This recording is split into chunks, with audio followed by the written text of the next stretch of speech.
Hello दोस्तों, बागड़वा SB के YouTube channel पर सभी मित्रों का दोस्तों का हार्दिक स्वागत है।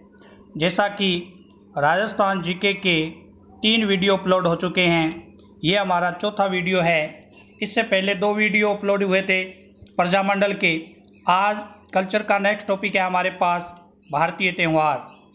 भारतीय त्यौहार एक ऐसा टॉपिक है जिसमें से कोई भी, चाहे राजस्थान पुलिस है, राजस्थान कांस्टेबल, आरएएस, कोई भी वैकेंसी है, उसमें से 2 या 3 क्वेश्चन पूछे जाते हैं भारतीय त्योहारों में से। भारतीय त्योहारों को शुरू करने से पहले मैं कुछ इफेक्ट बताना चाहता हूं। दोस्तों, सबसे पहले संख संवत की बात करते हैं। संख संवत 78 ईस्वी से शुरुआत, राजा कनिष्क के समय से इसकी शुरुआत मानी जाती है, 78 ईस्वी से। और अंग्रेजी महीने के अनुसार इसकी शुरुआत मानी जाती है 22 मार्च को। मतलब 22 मार्च को हम संख संवत मनाते हैं, ऐसा माना जाता है। और इसकी जो शुरुआत है 78 ईस्वी से शुरुआत हुई थी, राजा कनिष्क के समय से। अब जैसे मान लो ये रीजनिंग में भी टॉपिक आता है संख संवत विक्रम संवत निकालने के लिए। तो संख संवत है, कोई भी टाइम पीरियड है, आप संख संवत कैसे निकाल सकते हो। जैसे 2018 टाइम पीरियड है, 2018 का संख संवत कितना है, तो उसमें से आप 78 घटा दीजिए। 2018 में से 78 घटाओगे 1940। अगर टाइम पीरियड 2018 का सन चल रहा है, इसका मतलब संख संवत कौन सा है, 1940। संख संवत 78 क्या होता है, बैक होता है, पीछे चलता है। अब दूसरा संवत है हमारा विक्रम संवत। इसकी शुरुआत राजा विक्रमादित्य के समय 57 ईसा पूर्व में हुई है। ध्यान रखना, ये 78 ईस्वी था, ये 57 ईसा पूर्व का टाइम पीरियड है। और ईसा पूर्व का मतलब होता है आगे वाला। मतलब इसकी शुरुआत भी 21 या 22 मार्च को मानी जाती है। संख संवत या विक्रम संवत की जो शुरुआत है वो 21 या 22 मार्च को मानी जाती है। और विक्रम संवत निकालने के लिए हम क्या करेंगे कि जैसे 2018 में 57 जोड़ोगे 2075 आ जाएगा। अगर 2018 का विक्रम संवत निकालना है तो 2075 आएगा। और अब देखो, जैसे कि 21 या 22 मार्च की बात आई है, 22 मार्च को सर्वप्रथम 22 मार्च 1957 को राष्ट्रीय पंचांग की शुरुआत की गई। बहुत ही इंपॉर्टेंट क्वेश्चन है, सीधा इफेक्ट पूछा जाता है कि राष्ट्रीय पंचांग की शुरुआत कब होती है, 22 मार्च 1957 को।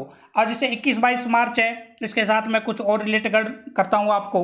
जैसे कि 21 मार्च को हम मनाते हैं विश्व वानिकी दिवस, 22 मार्च को मनाते हैं दोस्तों जल दिवस, 22 अप्रैल को क्या मनाते हैं दोस्तों, पृथ्वी दिवस, 23 मार्च को क्या मनाते हैं, भगत सिंह फांसी दिवस के रूप में भी मनाया जाता है। संख संवत को भारतीय संविधान में 1957 को अपनाया गया था। भारतीय संविधान के अंदर 1957 में हमने संख संवत को अपना लिया था। जैसे दोस्तों नेक्स्ट स्लाइड है हमारी, नेक्स्ट स्लाइड पर चलते हैं हम। दोस्तों अगर बात करें हम नेक्स्ट स्लाइड की, तो इसमें देखिए 1957 के अंदर, 1957 के अंदर अगर बात करें, 1957 में राजस्थान माध्यमिक शिक्षा बोर्ड की स्थापना भी हो गई थी। 1957 के अंदर राजस्थान माध्यमिक शिक्षा बोर्ड की स्थापना भी कब होती है, 1957 में होती है। जैसे कि दोस्तों हमें पता है, हम पढ़ रहे हैं राजस्थान के त्यौहार को लेकर बात कर रहे हैं। 1949 ईस्वी में राजस्थान हाईकोर्ट की स्थापना हुई थी। ध्यान रखना, 1949 में राजस्थान हाईकोर्ट की स्थापना हुई थी, लेकिन 1957 में जोधपुर में इसे बदल दिया गया था। मतलब 1949 में राजस्थान हाईकोर्ट जयपुर में था, उसके बाद इसका स्थानांतरण 1957 में कहाँ कर दिया गया था, जोधपुर में कर दिया था। तो 1957 से संबंधित कुछ इफेक्ट मैंने बताए। पंचांग 1957 में लागू होते हैं। राजस्थान माध्यमिक शिक्षा बोर्ड की स्थापना 1957 में होती है। और हमारा जो हाईकोर्ट जो 1949 में बना था, राजस्थान का जब एकीकरण हो रहा था, चतुर्थ चरण को याद करने की एक शॉर्ट ट्रिक भी होती है, JJB। एक वर्ड आता है JJB, मतलब जैसलमेर, बीकानेर, जयपुर और जोधपुर को एक साथ मिलाया गया था चौथे चरण में। उसी समय यहाँ जयपुर के अंदर हाईकोर्ट बना था, लेकिन 1957 में इसे जोधपुर में स्थानांतरण कर दिया था। ये तो विक्रम संवत और संख संवत के बारे में था। अब जैसे देखें, अब कोई भारतीय त्यौहार याद करने से पहले हमारे भारतीय महीने याद होने चाहिए। भारत, कई बार क्वेश्चन सीधा पूछा जाता है कि भारतीय वर्ष का प्रथम दिन कौन सा होता है, पहला दिन जहाँ से हमारा नव वर्ष स्टार्ट होता है। जैसे अंग्रेजी में बात करें 1 जनवरी को नव वर्ष होता है, लेकिन भारतीय महीनों में ऐसा नहीं, जनवरी में नहीं आता।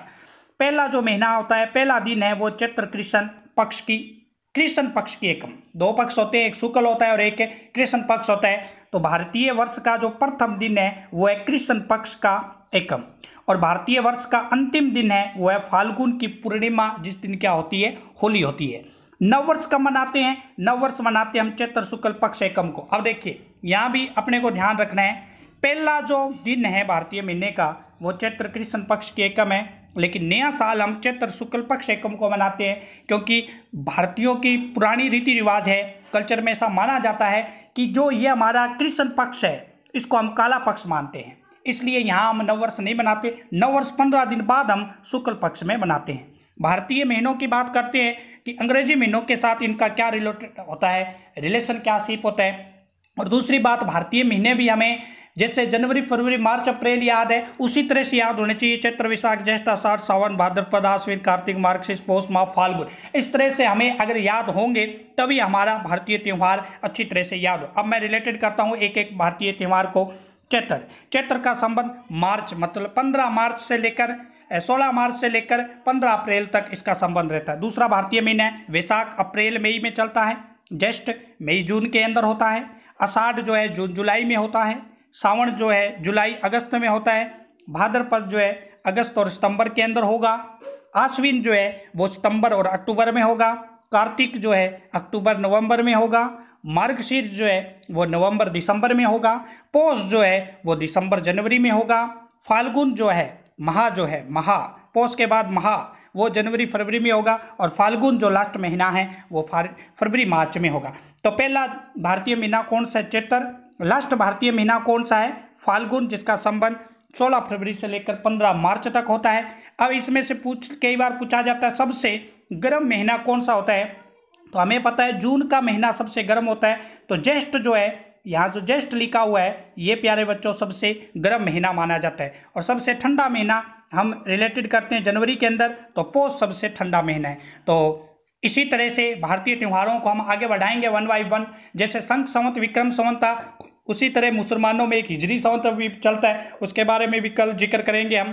तो ध्यान रहे, कल जब भी नया वीडियो आए उससे पहले आपको भारतीय महीने इस तरह से याद होने चाहिए, जनवरी फरवरी मार्च अप्रैल की तरह। चैत्र वैशाख ज्येष्ठ आषाढ़ सावन भाद्रपद आश्विन कार्तिक मार्गशीर्ष पौष माघ फाल्गुन। चैत्र वैशाख ज्येष्ठ आषाढ़ सावन भाद्रपद आश्विन कार्तिक मार्गशीर्ष पौष माघ फाल्गुन, इस तरह से आपने याद होने चाहिए। तो आज के लिए इतना ही। आपसे आज्ञा लेता हूं कि आज हम इतना ही पढ़ेंगे। नेक्स्ट टाइम पीरियड जब भी आपका वीडियो है ये, उस पर लाइक कीजिए, शेयर कीजिए, सब्सक्राइब कीजिए। थैंक्स, धन्यवाद। सभी का दिन मंगलम हो।